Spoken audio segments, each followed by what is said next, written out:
you know, from a personal standpoint, it's just really a great honor to drive this car and to have been part of racing at this track as a driver and then come back as an owner and have been part of Dan's win and then getting a chance to kind of drive the car's final lap before it goes in the museum, I think is something I'm really proud of and something that I'm looking forward to and I'm very honored by.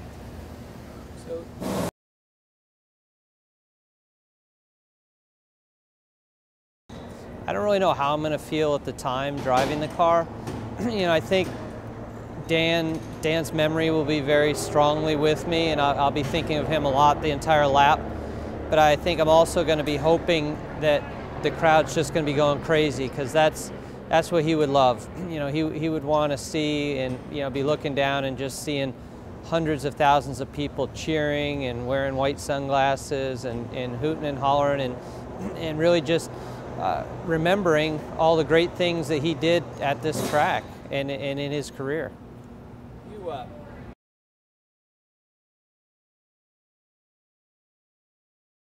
I think the thing that'll always stay with me from the win is just how unlikely it was.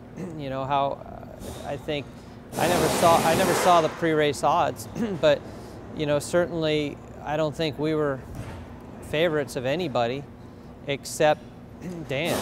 You know, Dan believed we were going to win, and he believed that we could help him do that. So, you know, I think the thing that I'll always remember is the tremendous confidence and faith he placed in our team, and that, you know, our guys rose to the occasion, and then he brought it home. He really did.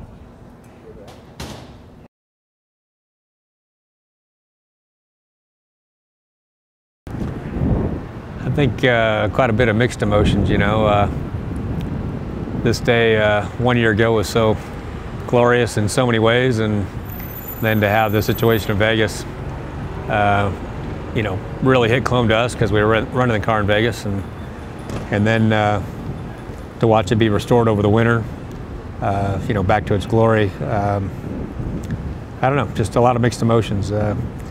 Wish it were Dan taking the parade laps for sure, but I know that he's with us in spirit. You talk about the restoration process a little.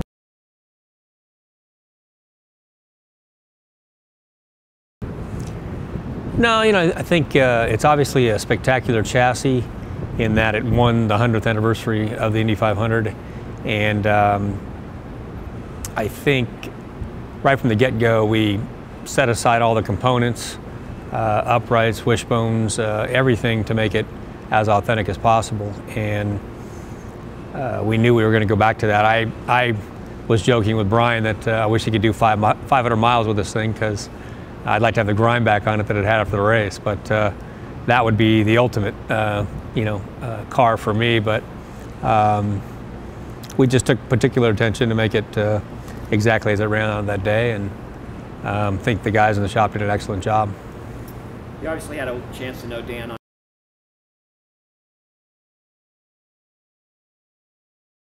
Well, I think if Dan were given his opinion, he would certainly say, you know, don't have a moment of silence, don't do the normal. He would want his life to be celebrated in so many ways, and he was just the epitome of the ultimate IndyCar racer, both in the car and out of the car. And so I think he'd, you know, I know everybody on Sunday is going to give him a standing ovation and give the car a standing ovation, and I think Dan, you know, will just, you know, relish that, and I'm sure there's going to be a lot of emotion. We're talking about, you know, doing the white sunglasses and all that stuff, and I can't wait to see it. I think it's going to be a thrilling experience. And last question, and I don't even know if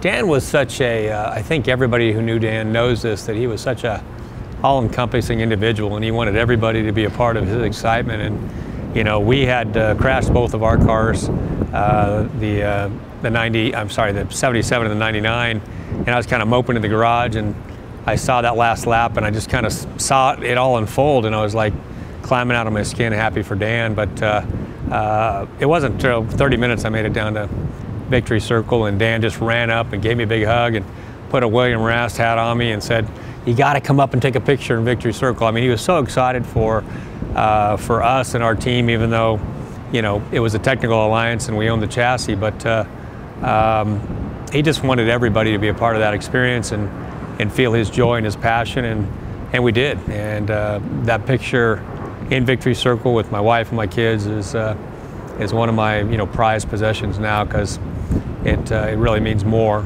than I ever thought it would. And again, I said that was the last question.